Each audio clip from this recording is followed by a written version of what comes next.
आज हम तीसरा अध्याय धातु एवं अधातु का अध्ययन करेंगे। इस पाठ में धातुओं के सामान्य भौतिक गुण, अधातुओं के सामान्य भौतिक गुण, धातु ऑक्साइड और अधातु ऑक्साइड, धातुओं की रासायनिक अभिक्रियाएं, अधातुओं की रासायनिक अभिक्रियाएं और धातुओं का शोधन करके धातु को शुद्ध अवस्था में कैसे प्राप्त किए जाते हैं, धातु निष्कर्षण जिसको कहते हैं, उसका अध्ययन इस पाठ में हम करेंगे। तो सबसे पहले बात करते हैं धातुओं के गुणों के बारे में। धातुओं के भौतिक गुण, धातुओं के भौतिक गुण। सबसे पहले आपने देखा होगा जितनी भी धातुओं की वस्तुएं होती है सूर्य के प्रकाश में चमकने लगती है, अर्थात धातुओं की जो सतह होती है वो चमकदार होती है। धातुओं की सतह कैसी होती है? चमकदार होती है। इस गुण को क्या बोलेंगे? धात्विक चमक। धात्विक चमक। समस्त धातुओं की सतह चमकदार होती है, यह गुण धात्विक चमक कहलाता है। दूसरा गुण होता है कठोरता। यदि आप धातु से बनी वस्तुओं को दबा के देखोगे, छू करके देखोगे तो आपको छूने पर कठोर महसूस होती है, यह गुण धातुओं का कठोरता कहलाता है। लेकिन पारा जो एक धातु है, पारा धातु, मरकरी कह दो या पारा कह दो, ये सामान्य ताप पर द्रव अवस्था में पाया जाता है। आपको कोई पूछ ले ऐसी धातु का नाम बताओ जो सामान्य ताप पर द्रव अवस्था में पाया जाता है, तो आपका उत्तर क्या होगा? पारा। तीसरा गुण है आघात वर्धनीयता। आघात वर्धनीयता। आघात वर्धनीयता का क्या अर्थ है? आघात का अर्थ होता है चोट मार देना, वर्धनता का अर्थ है बढ़ना। तो धातुओं पर जब हथौड़े आदि से बल लगा के चोट मारी जाती है तो चद्दरों के रूप में फैल जाती है, ये गुण आघात वर्धनीयता कहलाता है। तो आपका उत्तर क्या होगा कि धातुओं आदि को हथौड़े से पीटने पर वो चद्दर के रूप में बदल जाते हैं। धातुओं का यह गुण आघात वर्धनीयता कहलाता है। अगला गुण है तन्यता। तन्य का अर्थ होता है उसको खींचते जाएं तो खींचता जाएगा, टूटेगा नहीं। कुछ चीज़ें आप उसको खींचोगे तो टूट जाएगी, लेकिन ऐसी चीज़ें जो खींचने पर टूटे नहीं, वो उसका मतलब उसमें तन्यता का गुण पाया जाता है। तो जितनी भी धातुएं होती है उसमें तन्यता गुण है। यदि उसको खींचा जाए बल लगा करके तो पतले तार के रूप में बदल जाते हैं, यह गुण धातुओं का तन्यता। आघात वर्धनीयता की बात करें तो सोने और चांदी की आघात वर्धनीयता ज़्यादा होती है, ये जल्दी फैलते हैं। तन्यता की बात करें तो सोने की तन्यता सर्वाधिक होती है। सोने की तन्यता सर्वाधिक होती है। कैसे? यदि 1 ग्राम सोने को खींच करके तार के रूप में बदलें, पतले तार के रूप में बदलें, तो लगभग 2 किलोमीटर लंबा, इतनी अधिक लंबाई का तार हमें प्राप्त हो सकता है, वो टूटेगा नहीं तब तक।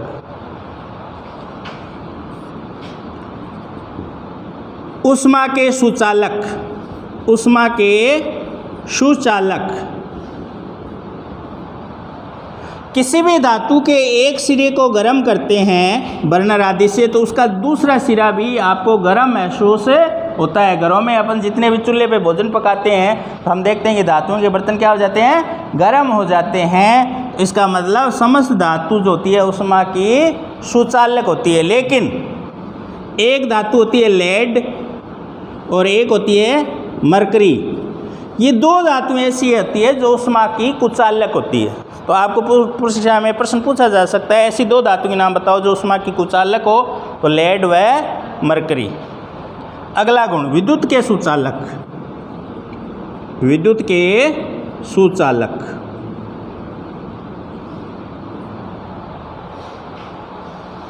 आपने देखा होगा बिजली में घरों में बिजली के जो तार होते हैं तांबे के, या रास्ते में जो बिजली के तार आते हैं वो एल्यूमिनियम के बने होते हैं। इसका मतलब धातु होती है, समस्त धातुएं क्या होती है? विद्युत के सुचालक होते हैं। इनमें विद्युत धारा प्रवाहित हो सकती है। धातुओं के आपने सामान्य गुण पढ़े, कठोरता, ध्वनिकता, विद्युत चालकता, ऊष्मा की चालक है, आघात वर्धनीयता, तन्यता।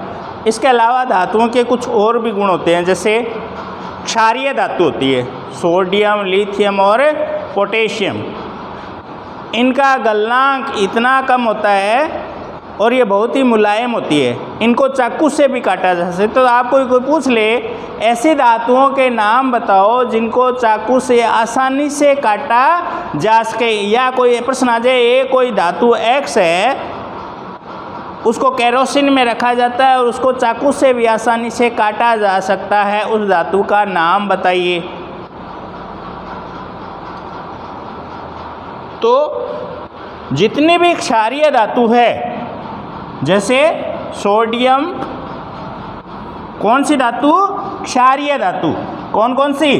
सोडियम, लिथियम और पोटेशियम। ये मुलायम होती है, जैसे साबुन कटती है ना चाकू से, वैसे ही इन धातुओं को चाकू से काटा जा सकता है। धात्विक ऑक्साइड प्रकृति में क्षारीय होते हैं। आप पहले अध्याय में पढ़ चुकते हो, धातु की और ऑक्सीजन की क्रिया होती है। जैसे धातु है कोई कॉपर और इसकी ऑक्सीजन से क्रिया हुई तो जो क्यूप्रिक ऑक्साइड बना, जो क्यूप्रिक ऑक्साइड बना, ये जो धात्विक ऑक्साइड है ये प्रकृति से कैसे होते हैं? क्षारीय प्रकृति के होते हैं। तो ये धातुओं के अन्य दो सामान्य, तो अपने आसपास अनेक प्रकार के अधातुएं ठोस, द्रव्य और गैस तीनों अवस्था में। ब्रोमीन जो अधातु है, कौन सी धातु? ब्रोमीन अधातु द्रव अवस्था में पाई जाती है। आपको कोई पूछ ले कौन सी धातु सामान्य ताप पर द्रव अवस्था में पाई जाती है, तो आपका उत्तर क्या होगा? ब्रोमीन। ठीक है। अगला है आयोडीन। आपने धातुओं के बारे में पढ़ा कि धातुओं में कोई चमक नहीं होती है, जबकि धातु क्या होते हैं? चमकदार होते हैं। लेकिन आयोडीन जो धातु होती है, आयोडीन धातु में एक अपने आप में धातुओं में जो चमक पाई जाती है वैसी चमक पाई जाती है। तो आपको कोई पूछ ले प्रश्न कि धातु का नाम लिखिए जिसमें चमक पाई जाती है, उस धातु का नाम बताइए जो प्रकृति से चमकीला होता है, तो आपका उत्तर क्या होगा? आयोडीन। इसके अलावा गैसीय अवस्था में भी पाई जाती है ऑक्सीजन। जितनी भी ये गैस हैं ये सारी की सारी क्या है? अधातु है। तो जिसमें धात्विक गुण नहीं है वो अपने आप में क्या है? अधातु है। अब कार्बन की बात करें, आप छोटी क्लास में पढ़ के आए हो कि अपरूपता पाई जाती है कार्बन में। प्रश्न आता है अपरूपता किसे कहते हैं? तो कार्बन जो है वो अनेक रूपों में पाया जाता है, अनेक रूपों में पाया जाता है। ये गुण इसका क्या कहलाता है? अपरूपता। तो दो प्रकार के अपरूप होते हैं, एक तो क्रिस्टलीय अपरूप और एक अक्रिस्टलीय अपरूप। क्रिस्टलीय अपरूपों में तीन चीज़ होती है, हीरा, ग्रेफाइट और फुलरीन। और अक्रिस्टलीय में जैसे चारकोल, काजल, कोक, ये सारे क्या है? कार्बन के अक्रिस्टलीय अपरूप है। तो क्रिस्टलीय अपरूप में हीरा जो होता है, हीरा वो प्रकृति में सबसे अधिक कठोर होता है। सबसे कठोर पदार्थ का नाम पूछ ले तो आपका क्या होगा? हीरा, जो कि अधातु होता है। तो ये अधातु होते हुए भी प्रकृति में सर्वाधिक कठोर होता है और इसका गलनांक और क्वथनांक बहुत ही उच्च होता है। तो जितने भी ये जो ड्रिल और काटने वाली मशीनें होती है, कांच शीशा काटने वाली है, इसकी जो कलम होती है काटने वाली, इसकी नोक पे हीरा लगा होता है। या जो पत्थर काटने वाली ड्रिल मशीन होती है, पत्थर के अंदर ड्रिल छेद निकालने वाली, तो उसके आगे जो रॉड होती है उसके आगे भी हीरे की नोक होती है। ताकि क्यों होती है? क्योंकि हीरा प्रकृति में सर्वाधिक कठोर होता है, ये दूसरी चीज़ों को तोड़ सकता है। ग्रेफाइट, ग्रेफाइट की संरचना उसमें पढ़ी जाती है। तो ग्रेफाइट की संरचना में एक इलेक्ट्रॉन मुक्त अवस्था में पाया जाता है और उस मुक्त इलेक्ट्रॉन के कारण ही ग्रेफाइट विद्युत का सुचालक होता है। तो आपको प्रश्न पूछ लिया जाता है उस धातु का नाम बताइए जो विद्युत का सुचालक होता है, आपका उत्तर क्या होगा? ग्रेफाइट। अधात्विक ऑक्साइड, अधात्विक ऑक्साइड जल में घुलकर अम्ल बनाते हैं, यानी अधात्विक ऑक्साइड है वो प्रकृति से अम्लीय होते हैं। आपने पढ़ा धात्विक ऑक्साइड से तो धात्विक ऑक्साइड तो प्रकृति से क्या होते हैं? क्षारीय। और अधात्विक ऑक्साइड प्रकृति से होते हैं अम्लीय।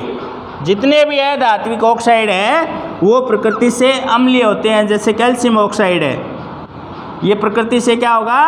अम्लीय। आपने धातु और अधातुओं के भौतिक गुणों के बारे में पढ़ा। अब हम धातुओं के रासायनिक गुणों की बात करेंगे। तो सबसे पहले अगर हम धातुओं की रासायनिक गुण में बात करें तो वायु में दहन किया जाए धातुओं का, दहन करने का मतलब होता है ऑक्सीजन से क्रिया एक तरीके से, ठीक है ना। तो वायु में दहन करने पे क्या होगा, ये आपको पूछ सकता है कि धातुएं जब ऑक्सीजन से क्रिया करती है तो क्या होगा, दोनों एक ही बात है। तो जब भी धातुओं का दहन किया जाता है या धातु ऑक्सीजन से क्रिया करते हैं, धातुओं के ऑक्साइड बनते हैं। धातुओं के क्या बनते हैं, ऑक्साइड बनते हैं। तो जैसे मैग्नीशियम के फीते को जब जलाया जाता है, अर्थात मैग्नीशियम का दहन किया जाता है, तो श्वेत रंग का चूर्ण प्राप्त होता है, जो कि क्या है, मैग्नीशियम ऑक्साइड। सामान्य भाषा में अगर हम कहें कि दहन करने पे या ऑक्सीजन से क्रिया करने पे धातु और ऑक्सीजन संयुक्त होकर के धातु ऑक्साइड बनाती है, तो आप लिख सकते हो कि धातुएं दहन करने पे या ऑक्सीजन से क्रिया करने पे धातु ऑक्साइड बनाती है। ये उदाहरण दे सकते हो। दूसरा, जैसे कॉपर को गर्म किया जाता है तो वो काले रंग का हो जाता है। तांबे को जब भी गर्म किया जाएगा वो काले रंग का हो जाता है। काले रंग का क्यों हो जाता है, तो गर्म कॉपर के साथ जब ऑक्सीजन की क्रिया होती है तो क्यूप्रिक ऑक्साइड बनता है। तांबे का क्या बनता है, ऑक्साइड बनता है, कॉपर ऑक्साइड बनता है, आप इसको क्यूप्रिक ऑक्साइड भी कहते हो। इस कारण के से और इसका रंग काला हो जाता है। इसी प्रकार से एल्यूमिनियम जब ऑक्सीजन से क्रिया करता है तो एल्यूमिनियम का ऑक्साइड बनता है। उत्तर यही होगा कि धातुओं को दहन करवाने पर या धातुओं की ऑक्सीजन के साथ क्रिया करवाने पर धातु ऑक्साइड प्राप्त होती है। अब ध्यान देना, धातु ऑक्साइड, जितने भी धातु ऑक्साइड है वो प्रकृति से क्या होते हैं, क्षारीय होते हैं। आपको कोई पूछता है धातु ऑक्साइड प्रकृति से कैसे होते हैं, तब आपका उत्तर होगा क्षारीय। लेकिन एल्यूमिनियम और जिंक ऐसे कुछ धातुएं हैं जिनके ऑक्साइड क्षारीय गुण भी दर्शाता है और अम्लीय गुण भी दर्शाता है। इसको बोलते हैं उभयधर्मी ऑक्साइड। आपके प्रश्न आ जाता है उभयधर्मी ऑक्साइड किसे कहते हैं, उदाहरण दीजिए।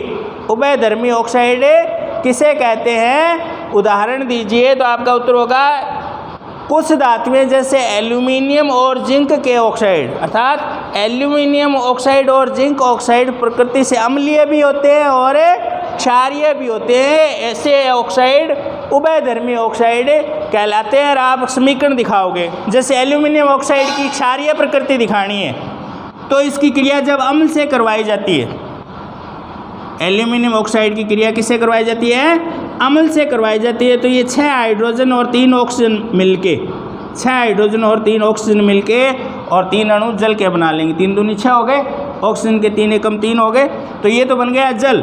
और एल्यूमिनियम और क्लोराइड मिलके एल्यूमिनियम का लवण बनाता है एल्यूमिनियम क्लोराइड।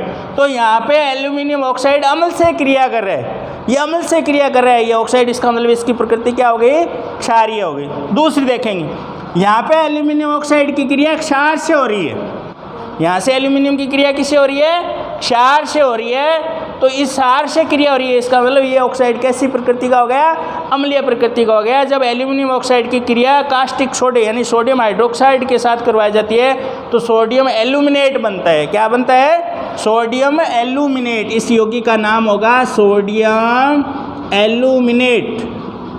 सोडियम एल्यूमिनेट बनेगा और जल होगा। तो ये जो लवण है ये क्षार के साथ क्रिया कराने पे बना है, इसका मतलब यहाँ पे एल्यूमिनियम ऑक्साइड की प्रकृति अम्लीय हो गई। तो एक बार इसने अम्ल से भी क्रिया कर ली और लवण बना दिया, क्षार से भी क्रिया कर ली और लवण बना दिया, इसका मतलब इसकी प्रकृति अम्लीय भी है और क्षारीय भी है। ऐसे ऑक्साइड को उभयधर्मी ऑक्साइड कहा जाता है। तो आपको प्रश्न आ सकता है उभयधर्मी ऑक्साइड किसे कहते हैं, उदाहरण सहित समझाइए।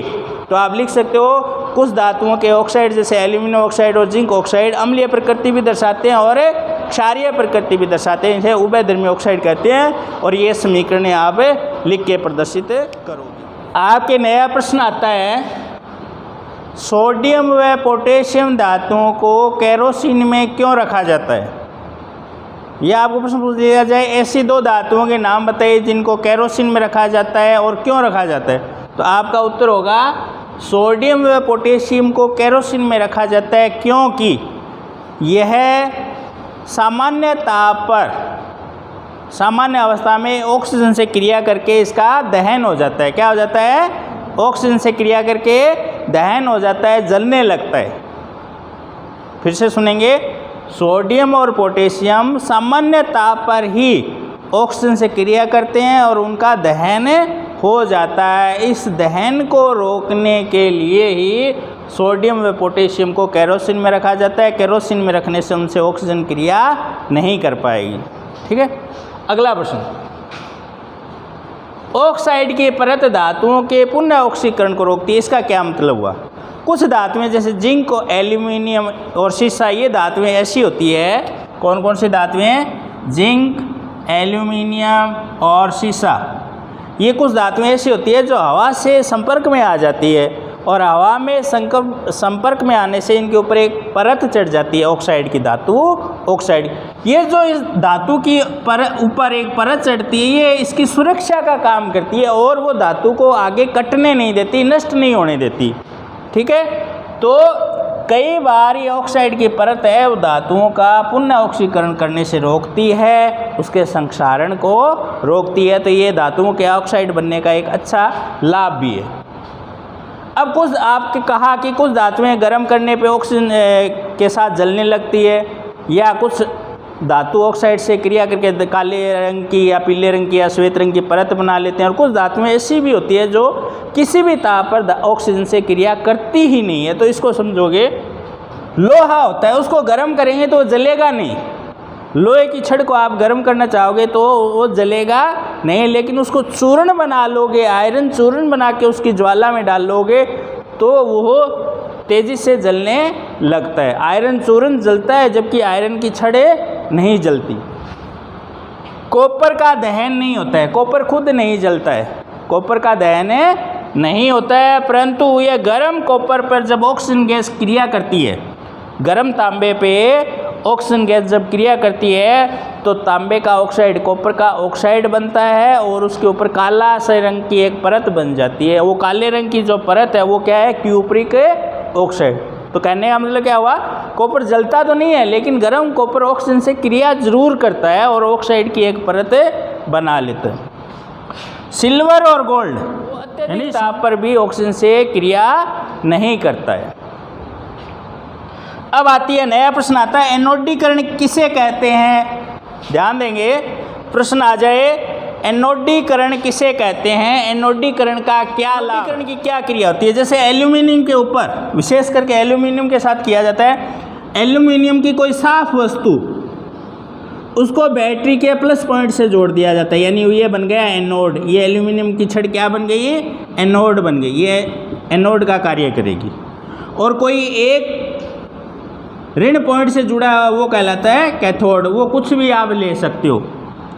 तो ध्यान देना, एनोडीकरण की प्रक्रिया में एल्यूमिनियम की साफ वस्तु को हमेशा एनोड बनाया जाता है। एनोड बनाया जाता है इसलिए इसको क्या कहते हैं? एनोडीकरण कहते हैं। अब इसमें क्या करते हैं? तनु सल्फ्यूरिक अम्ल का विलयन लेते हैं। किसका विलयन लेते हैं? तनु सल्फ्यूरिक अम्ल का विलयन लेते हैं और विद्युत धारा प्रवाहित करते हैं। विद्युत धारा प्रवाहित करते हैं तो ऑक्सीजन की ऑक्साइड बनता है। ऑक्सीजन का मूलक बनेगा O-2। ये ऑक्सीजन इस पर ऋणावेश होने के कारण ये धनावेश प्लेट की ओर आकर्षित होगी और यहाँ पे ये क्या करेंगे? अपने दोनों इलेक्ट्रॉन त्याग देगी। दोनों इलेक्ट्रॉन त्याग करके ऑक्सीजन अणु में बदल जाएगी। ऑक्सीजन अणु की एक परत जम जाती है, इसके ऊपर मोटी परत जम जाती है। इस तरीके से एल्यूमिनियम के साफ वस्तु पर ऑक्साइड बनता है, ऑक्साइड की एक परत चढ़ जाती है। इस क्रिया को ही एनोडीकरण कहते हैं। अब ये ऑक्साइड परत युक्त एल्यूमिनियम की वस्तु है, इसको भविष्य में काम में लेंगे तो इसका संक्षारण नहीं होगा, वो प्रकृति में नष्ट जल्दी से नहीं होगी। तो ये प्रक्रिया कहलाती है एनोडीकरण। आपको पूछ ले, एनोडीकरण में जो एल्यूमिनियम की वस्तु लेते हैं उसको क्या बनाते हैं? एनोड या कैथोड? तो आपका उत्तर क्या होगा? एनोड। एनोडीकरण में किसकी परत चढ़ती है? तो ऑक्साइड की परत चढ़ती है। किसकी परत चढ़ती है? ऑक्साइड की परत। इसका लाभ क्या है? तो ये एनोडीकरण के पश्चात धातुओं का जो संक्षारण होता है वो बंद हो जाता है, संक्षारण कम हो जाता है।